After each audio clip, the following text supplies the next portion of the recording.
बोलिए ओम नमो भगवते वासुदेवाय। ओम नमो भगवते वासुदेवाय।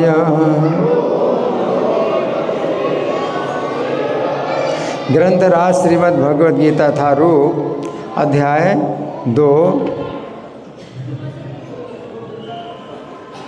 अध्याय का नाम है गीता का सार और श्लोक संख्या 42 और 43 है। इसमें श्लोक इस प्रकार हैं। यामिमां पुष्पितां वाचं प्रवदन्त्य विपश्चितः वेदवादरता पार्थ नान्यदस्तीति वादिनः कामात्मानः स्वर्गपरा जन्म कर्म फलप्रदां क्रिया विशेष बहुलां भोगैश्वर्य गतिं प्रति। शब्दार्थ मेरे पीछे बोलिए, ठीक है, मेरे पीछे बोलिए। याम, इमाम, ये सब, पुष्पिताम, दिखावटी, वाचम, शब्द, प्रवदन्ति, कहते हैं, अविपश्चितः, अल्पज्ञ व्यक्ति, वेदवादरताः, वेदों के अनुयायी, पार्थ, हे पार्थ, न कभी नहीं, अन्य कुछ, अस्ति है, इति इस प्रकार, वादिनः बोलने वाले। आप लोगों की आवाज़ बहुत कम आ रही, सब लोग जोर से बोलिए। बोलने वाले, काम आत्मानः इंद्रिय तृप्ति के इच्छुक, स्वर्गपराः स्वर्ग प्राप्ति के इच्छुक, जन्म कर्म फल प्रदान उत्तम जन्म तथा अन्य सकाम कर्म फल प्रदान करने वाला, क्रिया विशेष भड़कीले उत्सव, बहुलाम विविध, भोग इंद्रिय तृप्ति, ऐश्वर्य तथा ऐश्वर्य, गति प्रगति प्रति की ओर। अनुवाद मेरे पीछे बोलिए। अल्पज्ञानी मनुष्य वेदों के उन अलंकारिक शब्दों के प्रति अत्यधिक आसक्त रहते हैं, जो स्वर्ग की प्राप्ति, अच्छे जन्म, शक्ति इत्यादि के लिए विविध सकाम कर्म करने की संस्तुति करते हैं। इंद्रिय तृप्ति तथा ऐश्वर्यमय जीवन की अभिलाषा के कारण वे कहते हैं कि इससे बढ़कर और कुछ नहीं है। तो यहाँ धागा लगा करके हम प्रार्थना करेंगे। भूमिका में पहला पेज है, तो आप लोग कोशिश करिए मेरे साथ बोलने की। ओम अज्ञानतिमिरान्धस्य ज्ञानाञ्जनशलाकया चक्षुरुन्मीलितं येन तस्मै श्रीगुरवे नमः। श्रीचैतन्यमनोभीष्टं स्थापितं येन भूतले स्वयं रूपः कदा मह्यं ददाति स्वपदान्तिकं। वन्देऽहं श्रीगुरो श्रीयुतपदकमलं श्रीगुरून् वैष्णवांश्च श्रीरूपं साग्रजातं सहगणरघुनाथान्वितं तं सजीवं साद्वैतं सावधूतं परिजन सहितं कृष्ण चैतन्य देवं श्री राधा कृष्ण पादां सहगण ललिता श्री विशाखान्वितांश्च। हे कृष्ण करुणा सिंधु दीनबंधो जगत्पते गोपेश गोपिका कांत राधा कांत नमोस्तुते।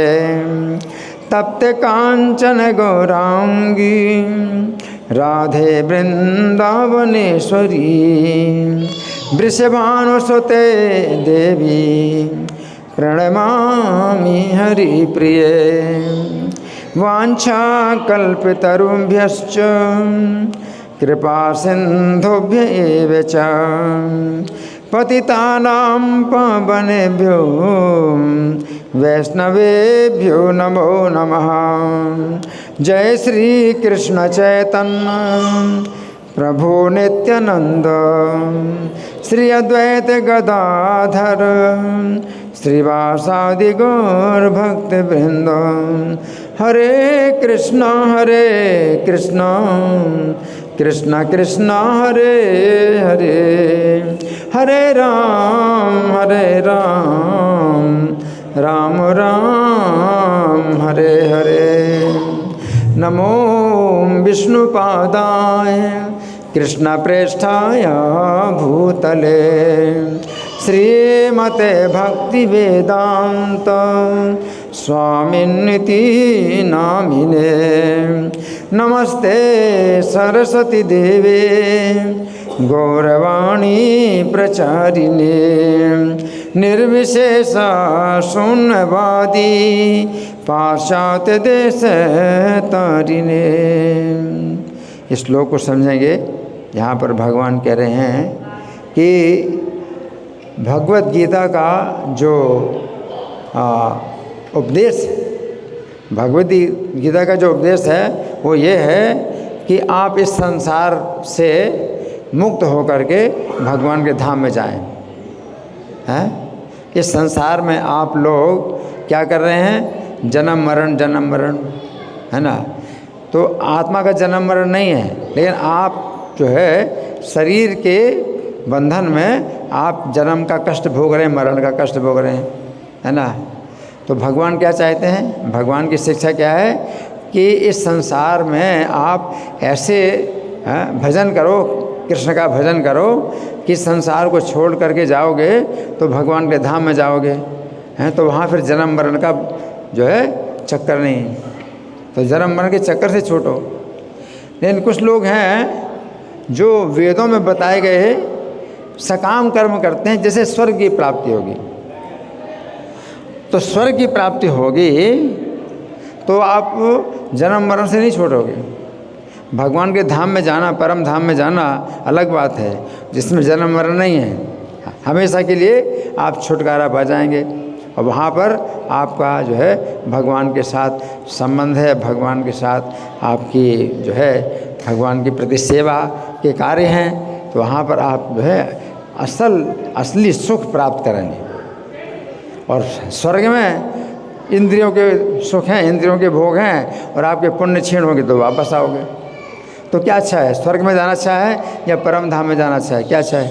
परम धाम में जाना अच्छा है। तो परम धाम में जाना चाहिए। तो भगवान बता रहे हैं कि वो वेदों का नाम लेकर के, वेदों में तो बताया गया है स्वर्ग प्राप्ति करने के लिए ये करो वो करो, तो हम कर रहे हैं। तो वेदों में तो बताया गया है अगर आप स्वर्ग प्राप्ति करना चाहते हो तो ये करो वो करो परंतु सबसे पहले तो ये विचार करो कि हमें स्वर्ग प्राप्त करना है या भगवान के धाम जाना है। अगर भगवान के धाम जाना है तो स्वर्ग प्राप्ति की जो बातें वेदों में कही गई हैं उनको मत करो, परम धाम जाने की फिर बात करो। तो यहाँ पर भगवान कह रहे हैं कि वे लोग जो है वेदों की बड़ी जो सुशोभित वाणी है, बड़ी सुंदर वाणी है, आकर्षक वाणी है वेदों की, तो उसमें जो है वे आकर्षित हो जाते हैं। और वो कहते हैं कि भाई वेदों में ये बताया गया है कि स्वर्ग की प्राप्ति के लिए हमें यज्ञ करना चाहिए, तो हम तो यज्ञ कर रहे हैं। लेकिन वेदों में तो इसके ऊपर भी बताया गया है कि अगर भगवान के धाम में जाना चाहते हो तो आप भगवान का भजन करो। तो वो जो है फिर वेदों की इस बात को पकड़ लेते हैं कि भाई स्वर्ग पाने के लिए वेदों ने बताया कि हम यज्ञ करना चाहिए, है ना, और इससे ऊपर वेदों में कुछ नहीं है। तो यही गलती हो जाती है। वेदों में तो सब बातें बताई गई, लेकिन आप चाहते क्या हो? अगर आप स्वर्ग पाना चाहते हो तो यज्ञ करो और कई प्रकार के अनुष्ठान करो। अगर भगवान के धाम जाना चाहे तो भगवान का भजन करो, है ना।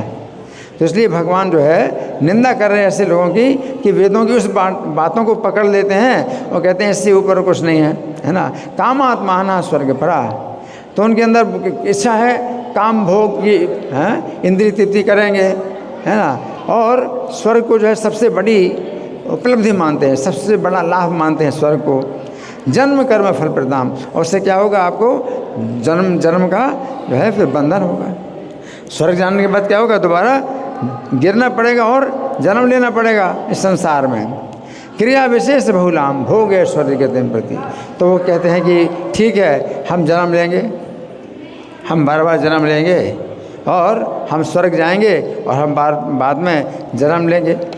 तो वो जन्म के बंधन से छूटना नहीं चाहते। तो इसलिए भगवान जो है इस बात की चर्चा कर रहे हैं कि ऐसे लोग हैं। तो आप लोग कब तक यहाँ बैठेंगे? हम 9 बजे तक यहाँ चर्चा करेंगे जो भगवान ने गीता में उपदेश दिया है। तो 9 बजे तक कौन कौन बैठेंगे? हाथ उठाइए।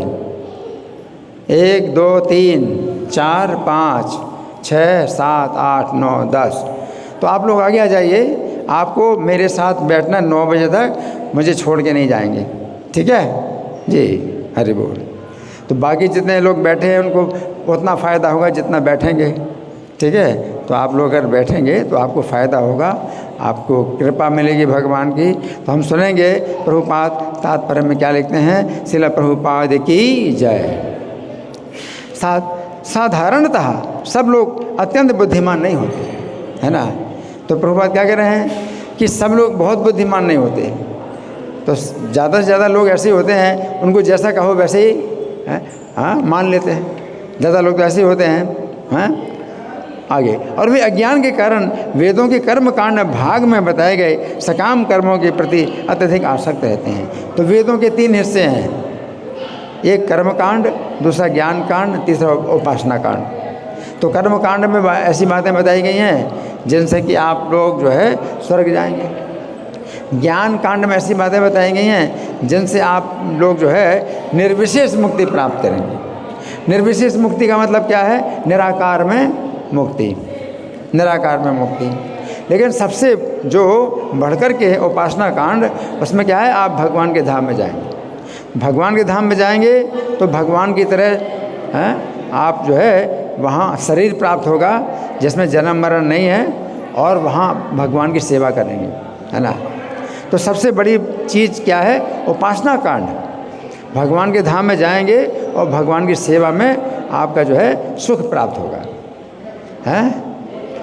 तो एक कर्म कांड है जिसमें स्वर्ग की प्राप्ति होगी, तो आपको नीचे गिरना पड़ेगा। दूसरा ज्ञान कांड है, उसमें निराकार जो ब्रह्म है, निराकार ज्योति है, उसमें आप मुक्त होंगे। तो निराकार ज्योति में आप मुक्त होंगे, हैं। तो उसमें भी क्या है कि आप जन्म का कष्ट तो नहीं होगा, जन्म का कष्ट तो नहीं है, लेकिन तो भी उस मुक्ति में वो रस नहीं है भगवान की सेवा का, है ना। तो एक तो है भुक्ति, यानी स्वर्ग की प्राप्ति भुक्ति कहते हैं, और दूसरी है मुक्ति, है कि निराकार में आप मुक्त हो गए, और तीसरी है भक्ति, है।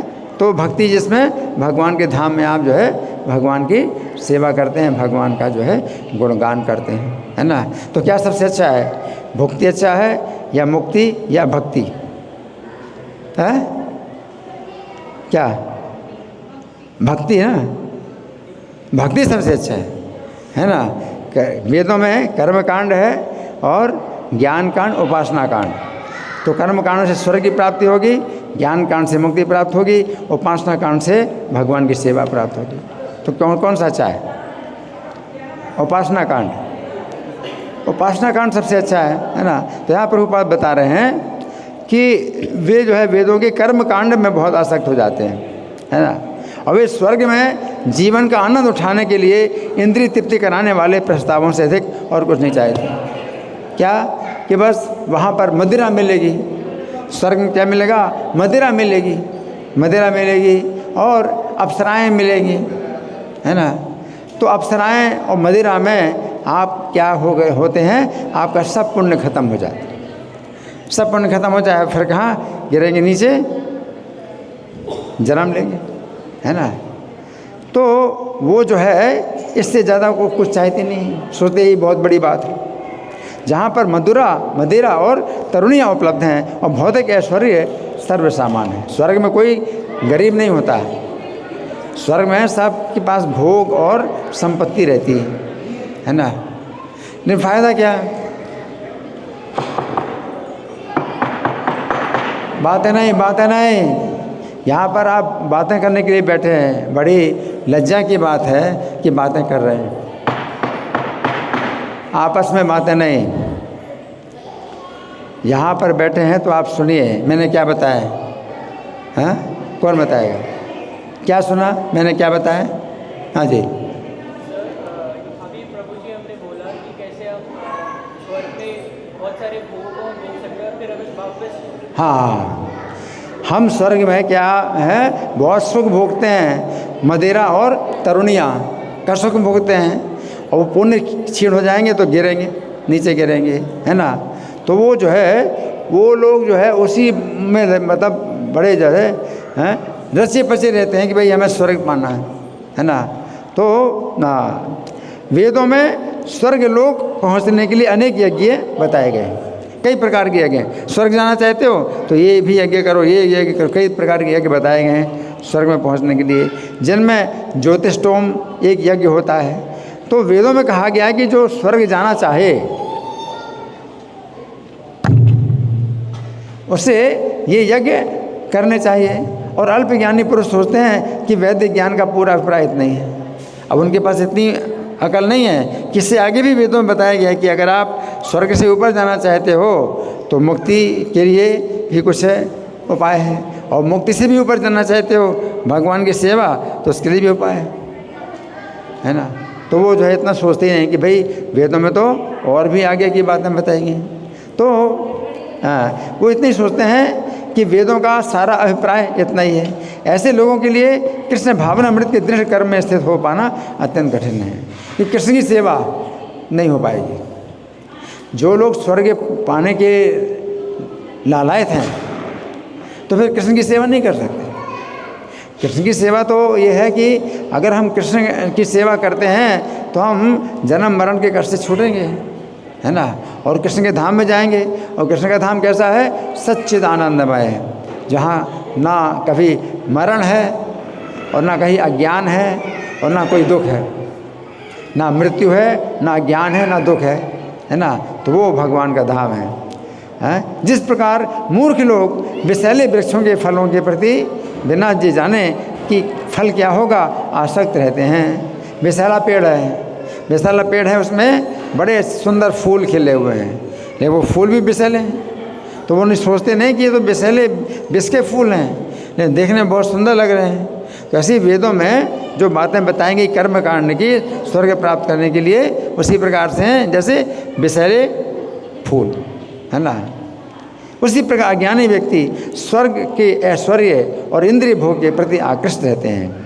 वेदों के कर्मकांड में ये कहा गया है, अपाम सोम अमृता अभ्रम तथा अक्षयम हवै चातुर्मास याजिनः सुकृतम भवति। दूसरे शब्दों में जो लोग चातुर्मास तप करते हैं वे अमर और सदा सुखी रहने के लिए सोम रस पीने के अधिकारी हो जाते हैं। तो वो क्या कहते हैं? चतुर्मास व्रत करो। चतुर्मास व्रत से क्या करें? आप स्वर्ग जाओगे, वहाँ पर सोम रस का जो है आप पान करोगे, अधिकारी हो जाओगे। यहाँ तक कि इस पृथ्वी में भी कुछ लोग सोम रस के लिए बहुत इच्छुक रहते हैं, जिससे वे बलवान बने, इंद्रिय तृप्ति का सुख पाने में समर्थ हों।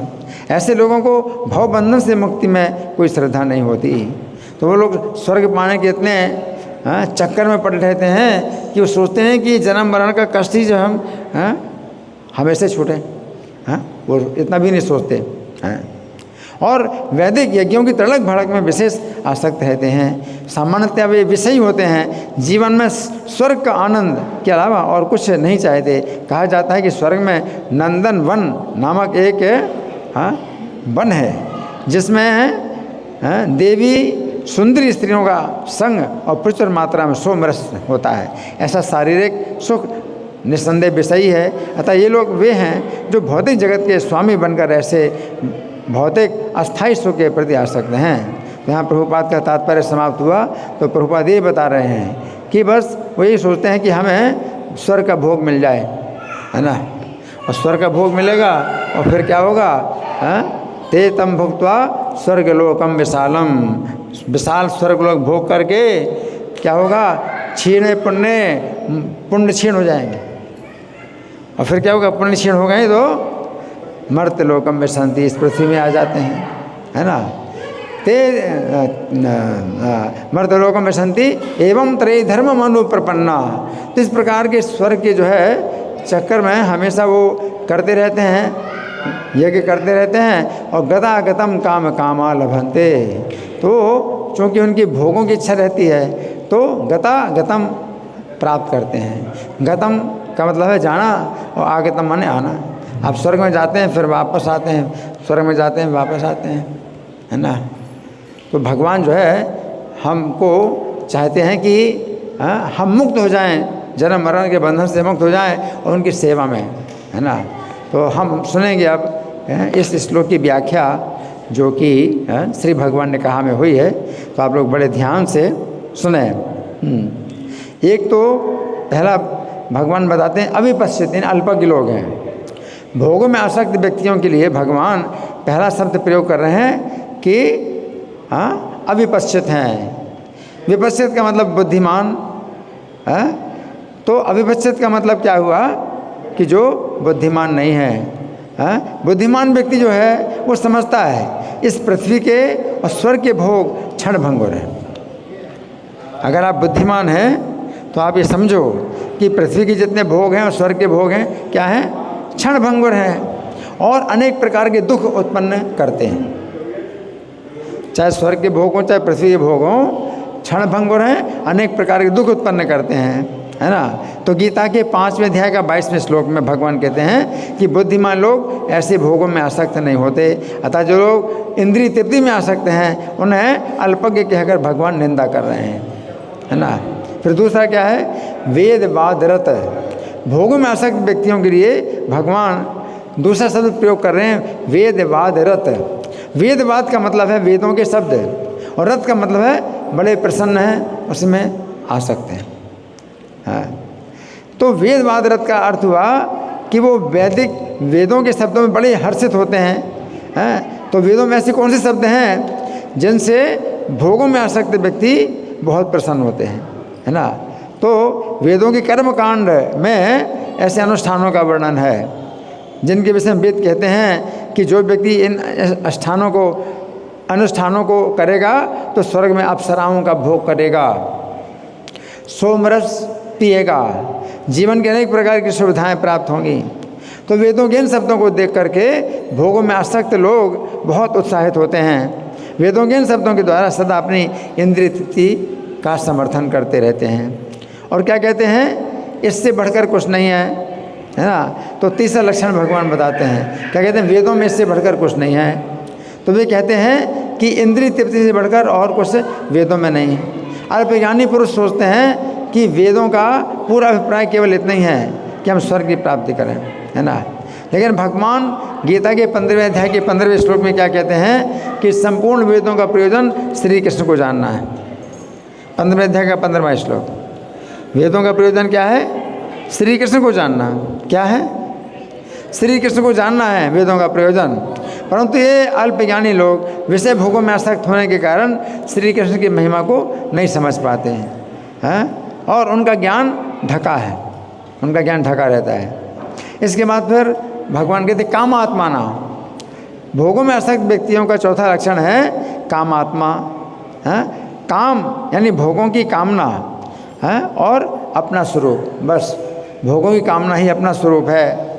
इस प्रकार कामात्मा का अर्थ हुआ ऐसा व्यक्ति जो भोगों की कामना को ही अपना स्वरूप मानता है। तो गीता के 3 अध्याय 39वें श्लोक में भगवान काम को जीवात्मा का नित्य शत्रु बतलाते हैं। काम क्या है? नित्य शत्रु है, जो जीवात्मा के असली ज्ञान को ढक करके पाप करवाता है। काम शत्रु क्या है? जो ज्ञान को ढक करके पाप कराता है। ये जीवात्मा का शत्रु मन बुद्धि इंद्रियों में प्रवेश करके जीवात्मा को पाप कर्मों में लगाता है। ये काम जीवात्मा का बहुत खतरनाक शत्रु है। परंतु यदि जीवात्मा अपने मन बुद्धि इंद्रियों में घुसे हुए इस शत्रु को ना जानकर शत्रु के कार्यों को अपना कार्य समझता है, इस शत्रु को अपने से अलग ना समझकर अपनी पहचान इस शत्रु के रूप में करता है, तो फिर कितना खतरा है, कितना बड़ा खतरा है। तो यहाँ पर बताया गया है कामात्मा ऐसा व्यक्ति जो काम को ही ईश्वर मानता है, ऐसा व्यक्ति काम को अपना स्वामी या ईश्वर मान करके काम के आदेशों का पालन करता है। ऐसे व्यक्तियों को क्या कहा जाता है? काम का गुलाम। किसका गुलाम? काम का गुलाम, है ना। या तो बनो राम का गुलाम या काम का गुलाम। काम के गुलाम बनोगे तो काम की अग्नि में आपको जो है जलना पड़ेगा, और राम के गुलाम बनोगे तो सब कष्टों से मुक्त हो जाओगे। फिर स्वर्ग परा, भोगों में आसक्त व्यक्तियों का 5वां लक्षण है स्वर्ग परा। स्वर्ग का यानी इंद्रिय तृप्ति के में आसक्त हैं, इंद्रिय तृप्ति में आसक्त हैं, तो स्वर्ग प्राप्त करने के लिए बहुत उत्सुक हैं। तो विषय भोगों में आसक्त हैं तो स्वर्ग की प्राप्ति के लिए इतने उत्सुक रहते हैं कि श्री कृष्ण के भक्त जैसे श्री कृष्ण के प्राप्ति के लिए उत्सुक हैं। जो कृष्ण के भक्त हैं वो क्या चाहते हैं? कृष्ण को प्राप्त करना चाहते हैं, है ना। और वे लोग जो है स्वर्ग को प्राप्त करना चाहते हैं, है ना। तो गीता 12:6 में भगवान कहते हैं उनके भक्त सदा श्री कृष्ण में आसक्त रहते हैं। और प्रबोधानंद सरस्वती ने चैतन्य महाप्रभु के गुणों का वर्णन करते हुए एक श्लोक में कहा है त्रिदशपुर आकाश पुष्पायते, अर्थात जिन भक्तों पर चैतन्य महाप्रभु की कृपा दृष्टि पड़ जाए, जिन भक्तों के ऊपर चैतन्य महाप्रभु की कृपा दृष्टि पड़ जाए, उन्हें तुरंत पता चल जाता है कि स्वर्ग में सुख की प्राप्ति है नहीं। अगर चैतन्य महाप्रभु की कृपा दृष्टि पड़ जाएगी तो आपको पता चल जाएगा कि स्वर्ग में सुख नहीं है। कैसा? आकाश में जैसे फूल, आकाश का फूल होता ही नहीं, है ना। आकाश में कोई फूल होता ही नहीं, ऐसे स्वर्ग में कभी सुख नहीं मिलने वाला, है ना, है ना। तो पृथ्वी में ही फूल उत्पन्न होते हैं और खिलते हैं, पृथ्वी के आधार में ही रहते हैं। आकाश में ना तो फूल खिलते हैं ना उत्पन्न होते हैं, उसी प्रकार स्वर्ग में ना तो सुख उत्पन्न होता है ना सुख मिलता है। स्वर्ग में भी जन्म मरण बुढ़ापा बीमारी के कष्ट है ना। अब भगवान कहते हैं कि जो वेदों की वाणी है वो कैसी है? पुष्पिता है। पहला है पुष्पिता। पुष्पिता का मतलब है क्या है? कि फूलों से सजी हुई, पुष्पों से सजी हुई है। तो वेदों को कल्प वृक्ष कहा जाता है। वेदों को क्या कहा जाता है? कल्प वृक्ष है। और श्रीमद् भागवत को क्या कहा जाता है? वेद रूपी कल्प वृक्ष का पका हुआ फल। श्रीमद् भागवत क्या है? वेद रूपी कल्प वृक्ष का पका हुआ फल है ना। श्रीमद् भागवत जो कृष्ण प्रेम का रस प्रदान करता है। श्रीमद् भागवत क्या है? कृष्ण प्रेम का रस प्रदान करता है ना। स्वर्ग के सुख से करोड़ों गुना ज़्यादा सुख किसमें है? कृष्ण के प्रेम रस में, है ना। तो जो फल देने वाले वृक्ष होते हैं उनके फूलों का कोई उपयोग नहीं होता। जो फलदार पेड़ होते हैं तो फूलों का कोई उपयोग नहीं होता, क्योंकि जो रस फल में होता है वो फूल में नहीं प्राप्त होता है। फूल तो केवल देखने में सुंदर होता है। अगर कोई व्यक्ति फूल की सुंदरता को देखकर सोचे कि फूल देखने में सुंदर है तो फूल खाने में भी बड़ा स्वादिष्ट होगा, तो ऐसा तो नहीं है। फूल देखने में सुंदर होता है, ये सोचकर व्यक्ति फूल को खाने लगे तो फूल कड़वा लगेगा। फूल देखने में सुंदर है, खाओगे तो क्या लगेगा? कड़वा, फूल कड़वा लगेगा। उसी प्रकार वेद की पुष्पिता वाणी सुनने में कहने में बहुत सुंदर लगती है, परंतु उन फूलों में वो रस नहीं मिलेगा, है ना, जो फल में प्राप्त होता है। तो वेदों की पुष्पिता वाणी का अर्थ है कि जिसमें भोग ऐश्वर्य की बातें आती हैं। तो फिर उससे क्या होता है, अल्पज्ञानी मनुष्य जिस वेदवाणी की बात करते हैं उसका दूसरा लक्षण भगवान बता रहे हैं, जन्म कर्म फल प्रदाम। आपको क्या होगा, इसमें फल मिलेगा उसका, क्या, जन्म और कर्म का बंधन, जन्म का बंधन और कर्म का बंधन मिलेगा, है ना। अच्छे जन्म के रूप में कर्म का फल प्रदान मिलेगा, अच्छा जन्म मिलेगा। अब कितना भी अच्छा जन्म मिले, लेकिन जन्म का कष्ट तो है ही है। चाहे आप अमेरिका में पैदा हो और करोड़पति घर में पैदा हो, इन जन्म का कष्ट तो मिलेगा, है ना। तो फ़ायदा क्या हुआ, है ना। तो भगवान संकेत करें, ये कोई बुद्धिमत्ता नहीं है कि संसार में हम किसी प्रकार का सुख पाने के लिए किसी माता के गर्भ में असीमित कष्ट भोगें, हैं। संसार का कोई भी सुख पाने के लिए आपको माता के गर्भ में आना पड़ेगा, और माता के गर्भ में रहना है तो असीमित कष्ट है, हैं, असीमित कष्ट भोगना। और फिर जन्म होने का कष्ट और है, एक तो गर्भ में रहने का बहुत कष्ट है, फिर जन्म का कष्ट बहुत है। तो यहाँ पर भगवान कह रहे हैं, वेदों की वो पुष्पिता वाणी यदि स्वर्ग की प्राप्ति कराती है, इसका अर्थ ये नहीं है कि व्यक्ति कर्म बंधन से छूट जाएगा। कर्म बंधन से नहीं छूटो, आप वेदों की वाणी के द्वारा आप स्वर्ग चले गए, तो स्वर्ग तो चले गए आप, लेकिन फिर आपके जो कर्म हैं वो तो फल देंगे, और कर्म के फल के अनुसार आपको फिर स्वर्ग से नीचे गिरोगे तो फिर कहाँ जाओगे, कहाँ जाओगे, नरक में भी जा सकते हो, नरक में जा सकते हो, चींटे कीड़े बहुत बन सकते हैं, है ना। देखो एक सुनो, बड़ी जो है मार्मिक घटना है। स्वर्ग में जो इंद्र है ना, स्वर्ग के राजा हैं, और उनकी आयु कितनी बड़ी होती है, इंद्र, स्वर्ग के इंद्र की आयु कितनी बड़ी होती है, एक मनवंतर। एक मनवंतर का मतलब 30 करोड़ साल। कितना, 30 करोड़ साल। तो इंद्र क्या सोचते हैं, अरे हमारी आयु तो 30 करोड़ साल की है ना, तो हमें बहुत बढ़िया अपना घर मकान बनाना चाहिए। तो बहुत बड़ी घर मकान बनाने के लिए जो है विश्वकर्मा को उन्होंने बुलाया, देवताओं के वो शिल्पी हैं, विश्वकर्मा को बुलाया। अब वो ये करना, वो काम करना, वो काम करना, विश्वकर्मा को छुट्टी नहीं मिल रही। तो विश्वकर्मा ने भगवान को स्मरण किया कि भगवान ये जो है मुझे काम से छुट्टी नहीं दे रहा है। तो भगवान आ गए, एक ब्रह्मचारी के रूप में आ गए, और भगवान अगर ना जाना तो कोई जान नहीं सकता, इंद्र भी नहीं पहचान पाए कि भगवान है। भगवान ब्रह्मचारी के रूप में आ गए।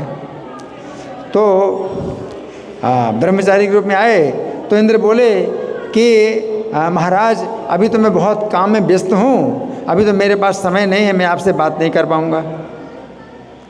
ब्रह्मचारी से इंद्र ने क्या कहा कि महाराज अभी मैं काम में बहुत व्यस्त हूँ, आपसे बात नहीं कर पाऊँगा। तो भगवान जो है उसी समय जो इंद्र के भवन में बहुत सा पत्थर पड़ा था और कंकड़ पड़े थे, धूल मिट्टी बहुत सा सामान पड़ा था, क्योंकि भवन का निर्माण हो रहा है। तो उसमें चींटे 100 हाथ तक जो है, एक हाथ इतना बड़ा होता है, 100 हाथ की दूरी तक चींटे चींटे चल रहे थे।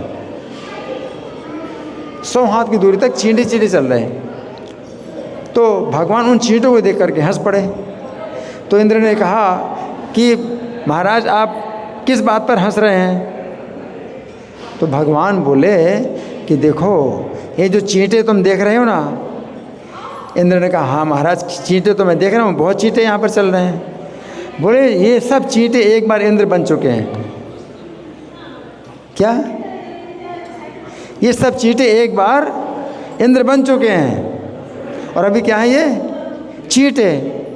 तब इंद्र को समझ में आया कि फ़ायदा क्या, इंद्र बनने का फ़ायदा क्या है, कि कर्म का बंधन ऐसा है कि इंद्र बन गए तो मत सोचो कि भाई बहुत बड़ी आपको जो है पदवी प्राप्त हो गई, क्योंकि इंद्र के बाद फिर जो है आपके कर्म के अनुसार आप जो है चींटे भी बन सकते हो, कीड़े और मकोड़े और गिरगिट और छिपकली मेढक क्या क्या बनोगे। कि कर्म थोड़ी आपका मिटा है, आपने पुण्य किए तो इंद्र बन गए। ये इंद्र बनने के बाद फिर अपने जो कर्म के अनुसार आप फिर क्या करोगे, चींटा, कीड़ा, मक्खी, मच्छर, क्या क्या बनोगे। तब इंद्र को चेत हुआ कि मैं इतना बड़ा जो मकान बनवा रहा हूँ किस लिए बनवा रहा हूँ। आगे चल कर के मान लो मुझे भी चींटा बनना पड़ा तो इस मकान का फ़ायदा क्या है ना। तो यही यहाँ पर भगवान यही बता रहे हैं कि जो अल्पज्ञानी लोग हैं तो वो जो है ये नहीं सोचते हैं हाँ तो स्वर्ग की प्राप्ति हो गई, लेकिन फिर अपने कर्म बंधन से तो नहीं छूटेगा और स्वर्ग भोग करके अपने पुण्यों को छीण करेगा। फिर पहले के शुभ अशुभ कर्मों को भोगने के लिए पृथ्वी पर मनुष्य के रूप में जन्म लेना पड़ता है।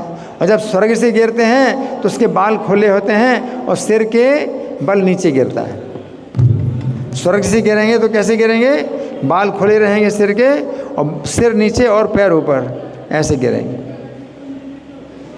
तो क्या अच्छा है स्वर्ग जाना? नहीं जाना, अच्छा नहीं है स्वर्ग जाना। तो लोग यही सोचते भाई स्वर्ग जाना बहुत अच्छा है ना। हाँ, फिर अल्पज्ञानी मनुष्य जिस वेदवाणी का कथन करते रहते हैं, तीसरा लक्षण बताते हैं क्रिया विशेष बहुलाम। वेदवाणी में अनेक प्रकार के विधि विधान हैं, अनुष्ठान है, अनेक प्रकार के पदार्थों की आवश्यकता पड़ती है। भगवान बता रहे हैं कि वैदिक यज्ञों की तड़क भड़क में विशेष आसक्त रहते हैं, अपने जीवन में श्री कृष्ण के भक्तों का संग नहीं करते हैं, श्री कृष्ण के भक्तों का संग नहीं करते और तड़क भड़क में बहुत आसक्त रहते हैं, है ना। इधर हवन कुंड बनवाना है, इधर हवन सामग्री है, इधर ये मंत्र पाठ होगा, यहाँ ये है वो है, यज्ञ में जो है पड़े रहते हैं, तड़क भड़क है ना। और कृष्ण के भक्तों का संग नहीं करते और उनका सम्मान नहीं करते हैं और इंद्रिय तृप्ति के प्रति आसक्त होने के कारण अनेक प्रकार के यज्ञ करते रहते हैं।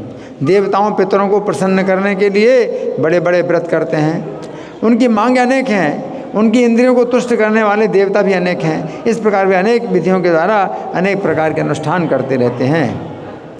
फिर अल्पज्ञानी मनुष्य जिस वेदवाणी का कथन करते हैं, चौथा लक्षण क्या है कि वेदवाणी व्यक्ति को भोग ऐश्वर्य की ओर आकृष्ट करती है, इंद्रिय तृप्ति और धन बल यश सौंदर्य। ये जिन लोगों की जन्म मरण के बंधन से छूटने में कोई श्रद्धा नहीं है, वे वेदों की इस वाणी के द्वारा आकृष्ट होते हैं। और भगवान गीता के 5:29 में कहते हैं कि श्री कृष्ण ही भोगता हैं, श्री कृष्ण परम ईश्वर हैं। इसका अर्थ हुआ कि हम कभी भोगता ईश्वर नहीं बन सकते। यदि हमें शांति प्राप्त करना है तो हमें जो भोग प्राप्त हैं वो श्री कृष्ण को अर्पित करें, हम भोगें। अगर हम भोगेंगे तो हमें बंधन प्राप्त होगा, है ना। तो श्री कृष्ण को भोग अर्पित करें क्योंकि श्री कृष्ण परम भोक्ता है। और हमें जो भी ऐश्वर्य प्राप्त हो श्री कृष्ण को अर्पित कर दें क्योंकि श्री कृष्ण ही परम ईश्वर है। परंतु जो लोग श्री कृष्ण से स्वतंत्र होकर भोग करना चाहते हैं और श्री कृष्ण से स्वतंत्र होकर के ईश्वर बनना चाहते हैं, उनकी इच्छा पूरी करने के लिए वेदों के कुछ उपदेश ऐसे हैं जिनमें व्यक्ति को भोग ऐश्वर्य प्राप्त करने के लिए प्रोत्साहित किया गया है, लेकिन निर्भयता शांति नहीं मिलेगी।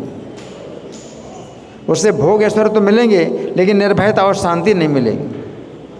अब जैसे मान लो भोग, कैसा भोग मिला, जैसे कि मान लीजिए कि आप यहाँ जो है बैठे हैं, बहुत बढ़िया कुर्सी है और बढ़िया टेबल है और हज़ारों प्रकार के व्यंजन हैं, खाओ हैं, आप बड़ा आनंद ले रहे हैं अच्छे अच्छे व्यंजन खाने के लिए। लेकिन जब ऊपर की तरफ देखते हैं तो ऊपर की तरफ जो है छत में एक तलवार लटक रही। आप तो बैठे हैं कुर्सी में, टेबल में और खूब बढ़िया जो है व्यंजन है खा रहे हैं, और आपके सिर के ऊपर तलवार लटक रही है और कच्चे धागे से तलवार लटक रही है। तो क्या होगा, वो कभी धागा टूटेगा तो सिर पर तलवार गिरेगी। तो इससे क्या है कि आपको भोग तो बहुत मिल गए लेकिन भय और अशांति बनी हुई है। आपका भय तो दूर नहीं हो सकता है और आपको शांति नहीं मिल सकती। तो क्या फ़ायदा, इतना सुख तो आपको मिल रहा है लेकिन आपका भय दूर नहीं हो रहा है और आपको शांति नहीं मिल रही। तो ऐसे सुख पाने से क्या फ़ायदा। अशांत तस्य कुतः सुखम, जब तक शांति ना मिले तब तक सुख प्राप्ति की बात छोड़ दो, सुख की बात छोड़ दो, है ना। तो भगवान जो है यहाँ पर बता रहे हैं कि लोग जो है ज़्यादा बुद्धिमान नहीं होते हैं, है ना। हाँ। तो श्रीमद् भागवत में भी नारद जी राजा प्राचीन मरीचि से कहते हैं कि हे राजन, तुम्हें अज्ञान के कारण वैदिक अनुष्ठानों को स्वीकार नहीं करना चाहिए, चाहे कानों को बहुत अच्छे लगते हैं। वेदों के अनुष्ठान कानों को बहुत अच्छे लगते हैं, तुम्हें चाहिए नहीं कभी भी जीवन का चरम लक्ष्य ना समझो। और तात्पर्य प्रभुपाद लिखते हैं, आधुनिक सभ्यता में लोग वैज्ञानिक विधियों द्वारा प्रकृति के साधनों का दोहन करना चाहते हैं, इसे प्रगति समझा जाता है ना। परंतु वास्तव में प्रगति नहीं है, सुनने में अच्छी लगती है। हाँ? हम बनावटी विधियों से प्रगति कर रहे हैं, किंतु हम अपने असली उद्देश्य को भूलते जा रहे हैं। जिस कपटपूर्ण जीवन में भौतिक सुख के प्रति लोग आसक्त रहते हैं और वेदों के शब्दों के प्रति आकृष्ट होते हैं, उनकी सारी बुद्धि हरण हो गई, सकाम कर्मों में लिप्त हो जाते हैं। और तात्पर्य प्रभुपाद लिखते हैं, भगवद गीता में कहा गया है कि वेदों की यह अलंकृत भाषा उन पुरुषों को आकर्षित करती है जो अपने को शरीर मानते हैं, अपने को शरीर मानते हैं। लेकिन आप शरीर नहीं है, शरीर बदल रहा है। 20 साल पहले ये शरीर नहीं था, है ना। 20 साल पहले का शरीर देखोगे तो छोटा सा बच्चा, है ना, तो आप कहते हैं मैं वही हूँ, तो वो शरीर तो पूरा बदल चुका। 20 साल पहले का शरीर तो पूरा बदल चुका, आप कहते हैं मैं वही हूँ। इसका मतलब क्या है, आप शरीर नहीं है, शरीर में जो आत्मा है वो नहीं बदली, है ना। तो यहाँ पर जो लोग अपने को शरीर मानते हैं तो वो वेदों के उस बातों में आसक्त हो जाते हैं, है ना। प्रभुपाद लिखते हैं कि भौतिकवादी जीवन के लिए स्वर्ग लोकों में पहुंचने की वैदिक प्रतिज्ञा ये फूलों से सजी हुई भाषा है।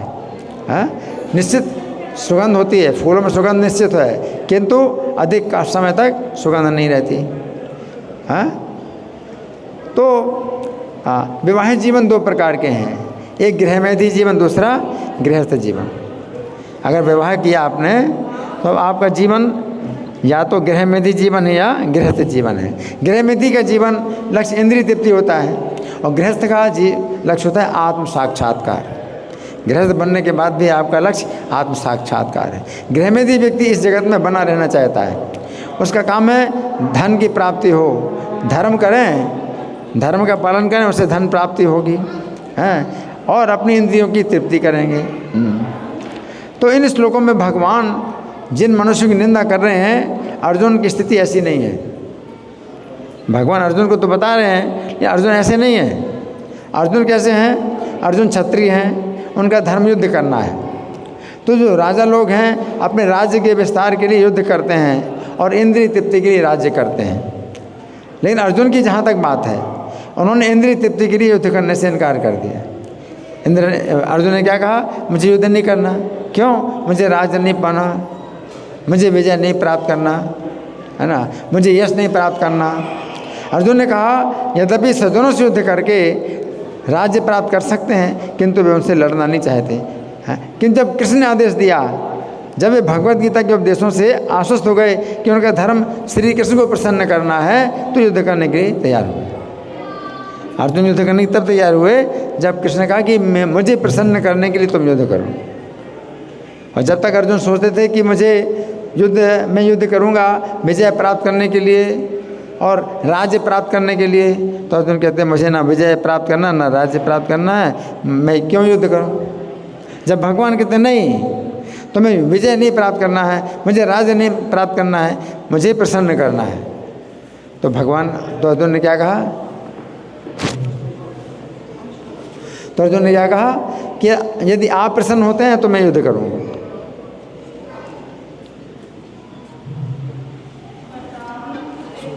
तो अर्जुन जो है भोगों में जरा भी आसक्त नहीं है। वो नहीं चाहते कि हम युद्ध करेंगे, राज्य प्राप्त होगा और भोग प्राप्त होंगे, हैं, इंद्रिय तृप्ति प्राप्त होगी। अर्जुन ये नहीं सोचते, है ना। तो इस तरह से अर्जुन का जो भाव है वो बहुत ऊंचा है ना। हाँ, इस प्रकार उन्होंने अपनी इंद्रिय तुष्टि के लिए नहीं, अभी तो भगवान के संतोष के लिए युद्ध किया, है ना। तो 13 दिसंबर 1968 को लॉस एंजल्स में प्रभुपाद ने इन श्लोकों में प्रवचन दिया था। कहाँ पर? लॉस एंजलिस में। कहाँ पर? लॉस एंजलिस में प्रवचन दिया था प्रभुपाद ने।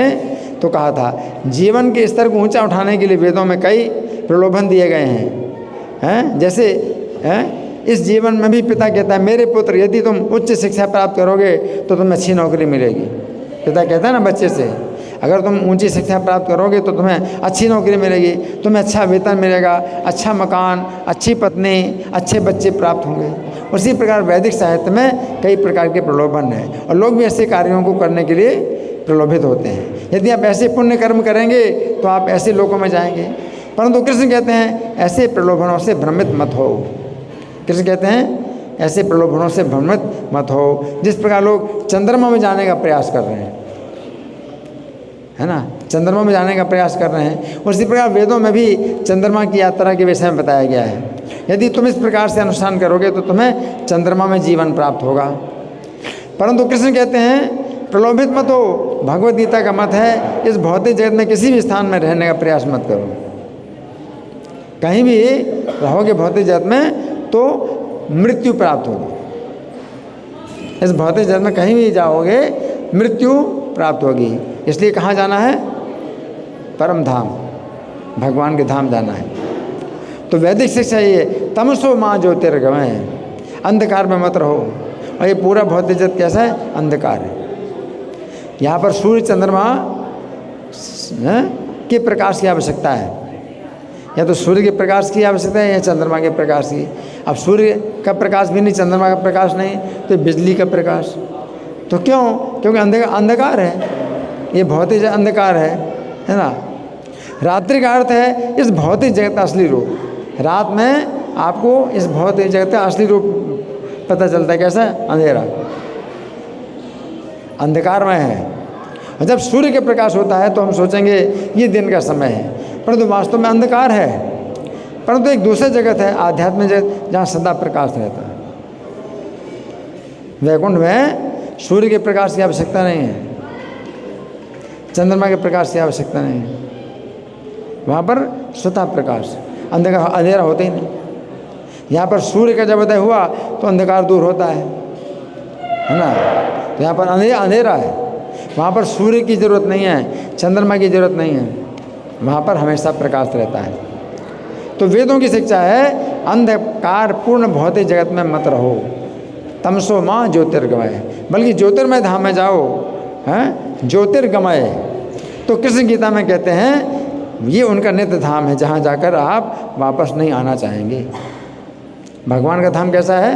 जहाँ जाओगे तो वापस नहीं आना चाहोगे। यद गत्वा न निवर्तन्ते तद धाम परमम, जहाँ जाओगे तो वापस नहीं आओगे, वो मेरा परम धाम है ना। तो जब तक हम वहाँ नहीं जाते हैं तब तक हम जो है जान नहीं पाते कि कितना वो अच्छा है। तो भगवान कहते हैं एक बार जाओगे तो फिर वापस आना नहीं चाहोगे। अब स्वर्ग में आप जाते हो तो स्वर्ग में भी आप जाते हो तो आप आना नहीं चाहते, लेकिन स्वर्ग से आपको गिराया जाता है, आपको गिरना पड़ता है। आपके पुण्य क्षीण हो गए, स्वर्ग में आप जाते हैं तो आपके फूलों की जो माला है वो खिली रहती है, लेकिन जैसे आपके पुण्य क्षीण होते हैं तो फूलों की जो माला है, फूलों की माला क्या है? मुरझाती है। तो जैसे फूलों की माला मुरझाती जाती है तो आपको पता चलता है कि पुण्य क्षीण हो गए।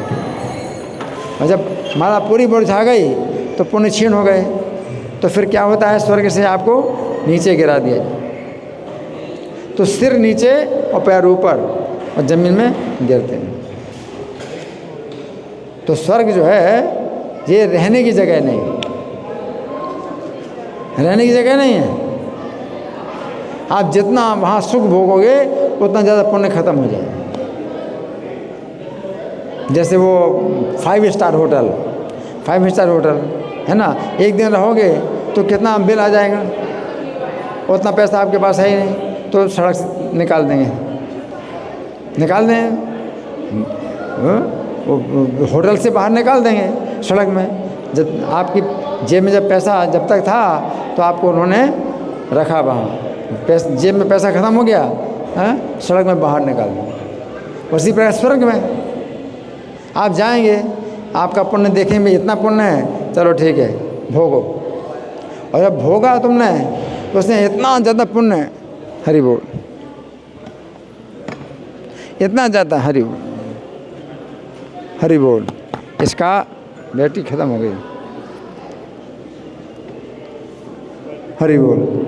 इतना ज़्यादा पुण्य ख़त्म हो जाता है कि वो आप भोग ही नहीं पाएंगे, वहाँ रह ही नहीं पाएंगे। तो वहाँ का एक दिन जो है यहाँ के 6 महीने के बराबर है। एक दिन वहाँ का 6 महीने के बराबर है। तो एक दिन में ही आपका पुण्य ख़त्म हो जाएगा और नीचे गिरेंगे, है ना। इसलिए भगवान कहते हैं कि स्वर्ग पाने का जो है चक्कर मत करो, हाँ, भगवान की सेवा करो, भगवान के धाम में जाना है। धन्यवाद। ग्रंथराज श्रीमद् भगवद गीता की जय, श्रील प्रभुपाद की जय। हरे कृष्णा।